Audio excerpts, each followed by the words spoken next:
Assalamualaikum warahmatullahi wabarakatuh. Saya Agnes Yurika Irsanti dengan NPM 216910741 dari Lokal 1C, mata kuliah pedagogi, dengan dosen pengampu Nursawinda SPD MPD akan menjelaskan materi tentang perkembangan peserta didik sekolah dasar. Perkembangan individu merupakan sesuatu yang kompleks, artinya banyak faktor yang turut berpengaruh dan saling terjalin dalam berlangsungnya proses perkembangan anak, baik unsur-unsur bawaan maupun unsur-unsur pengalaman yang diperoleh dalam berinteraksi dengan lingkungan, sama-sama memberikan kontribusi tertentu terhadap arah dan laju perkembangan anak tersebut. Banyaknya aspek yang dibicarakan dalam membahas masalah perkembangan menyebabkan banyaknya istilah dan konsep yang digunakan, begitu pula banyak pandangan dan teori dalam menjelaskan fenomena-fenomena perkembangan anak, membuat semakin kayanya pengetahuan tentang perkembangan anak. Gambaran pembahasan tentang perkembangan anak yang disebutkan tadi tentu perlunya memahami konsep-konsep perkembangan yang dilanjutkan dengan pembahasan aspek-aspek perkembangan anak.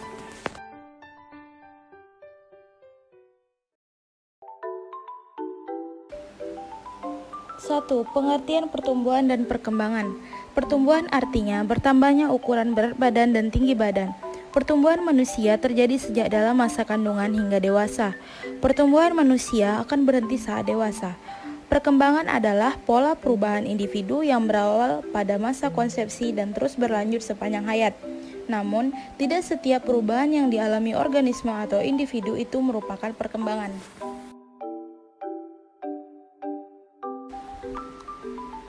Pertama, perubahan dalam arti perkembangan terutama berakar pada unsur biologis. Pengalaman-pengalaman atau aktivitas-aktivitas khusus anak dapat menimbulkan perubahan pada diri yang bersangkutan. Kedua, perkembangan dapat mencakup perubahan baik dalam struktur maupun fungsi ataupun perubahan fisik maupun psikis. Perubahan dalam struktur lazimnya merujuk kepada perubahan fisik baik dalam hal ukuran maupun bentuknya. Sedangkan perubahan fungsi mengacu kepada perubahan dalam hal aktivitas yang secara inheren terdapat dalam struktur fisik tersebut. Yang ketiga, perubahan dalam arti perkembangan bersifat terpola, teratur, terorganisasi, dan dapat diprediksi. Ini berarti bahwa secara normal, perkembangan individu mengikuti pola-pola tertentu yang sudah dapat diketahui dan diperkirakan. Misalnya, seorang anak-anak akan bisa duduk setelah bisa menelungkup, akan merangkak setelah duduk, dan akan berjalan setelah merangkak. Keempat, perkembangan dapat bersifat unik bagi setiap individu. Di samping adanya kesamaan umum dalam pola-pola perkembangan yang dialami oleh setiap individu, terjadinya variasi individual dalam perkembangan anak bisa terjadi pada setiap saat. Hal ini terjadi karena perkembangan itu sendiri merupakan suatu proses perubahan yang kompleks, melibatkan berbagai unsur yang saling berpengaruh satu sama lain. Kelima, perubahan dalam arti perkembangan terjadi secara bertahap, dalam waktu yang relatif lama. Maksudnya bahwa perubahan dalam arti perkembangan bukan merupakan perubahan yang sifatnya sesaat, melainkan terjadi dalam suatu proses yang berlangsung secara berkelanjutan dalam waktu yang relatif lama.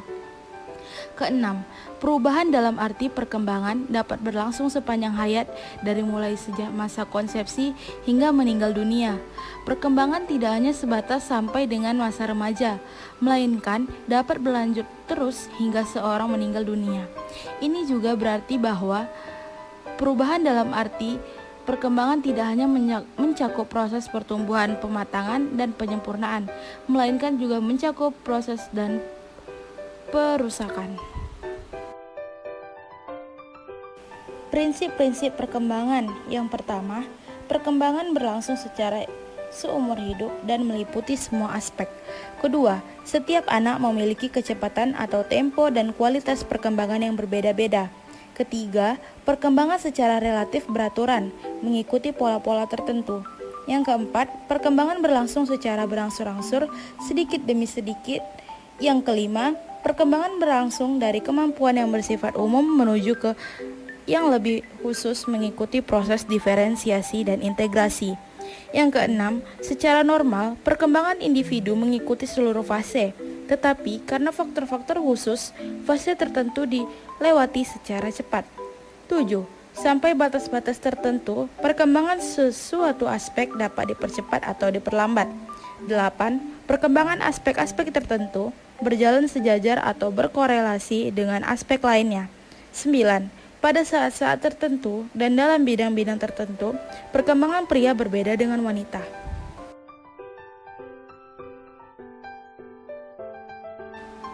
Aspek-aspek perkembangan anak.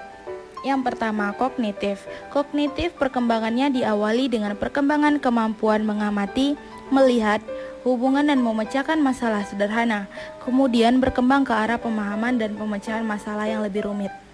Kedua, aspek fisik. Perkembangan fisik anak usia SD mengikuti prinsip-prinsip yang berlaku umum menyangkut tipe perubahan, pola pertumbuhan fisik, dan karakteristik perkembangan serta perbedaan individual. Aspek keempat, sosial. Perkembangan aspek sosial diawali pada masa kanak-kanak usia 3-5 tahun. Anak senang bermain bersama teman sebayanya. Yang keempat, bahasa. Aspek bahasa berkembang dimulai dengan peniruan bunyi dan suara berlanjut dengan meraban. Yang kelima, afektif. Perkembangan aspek afektif atau perasaan berjalan konstan, kecuali pada masa remaja awal 13-14 tahun dan remaja tengah 15-16 tahun. Yang keenam, moral keagamaan. Aspek moral dan keagamaan juga sudah berkembang sejak anak masih kecil. Peranan lingkungan, terutama lingkungan keluarga, sangat dominan bagi perkembangan aspek ini. Pada mulanya, anak melakukan perbuatan bermoral atau keagamaan karena meniru, baru kemudian menjadi perbuatan atas prakasa sendiri.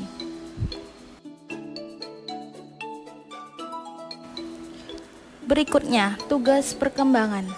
Tugas perkembangan menurut Robert J. Hurts adalah sebagian tugas yang muncul pada suatu periode tertentu dalam kehidupan individu yang merupakan keberhasilan yang dapat memberikan kebahagiaan serta memberi jalan bagi tugas-tugas berikutnya. Kegagalan akan menimbulkan kekecewaan bagi individu, penolakan oleh masyarakat, dan kesulitan untuk tugas perkembangan berikutnya. Adapun tugas-tugas perkembangan pada masa anak-anak adalah: yang pertama, belajar keterampilan fisik yang diperlukan dalam permainan. Yang kedua, perkembangan sikap yang menyeluruh terhadap diri sendiri sebagai individu yang sedang berkembang. Yang ketiga, belajar berkawan dengan teman sebaya. Yang keempat, belajar melakukan peranan sosial sebagai laki-laki dan wanita. Yang kelima, belajar menguasai keterampilan intelektual seperti membaca, menulis, dan berhitung. Yang keenam, pengembangan konsep-konsep yang diperlakukan dalam kehidupan sehari-hari. Yang ketujuh, pengembangan moral, nilai, dan hati nurani. Yang kedelapan, memiliki kemerdekaan sosial. Yang kesembilan, pengembangan sikap terhadap lembaga dan kelompok sosial. Baiklah, sekian penjelasan materi dari saya. Mohon maaf apabila terdapat kesalahan. Assalamualaikum warahmatullahi wabarakatuh.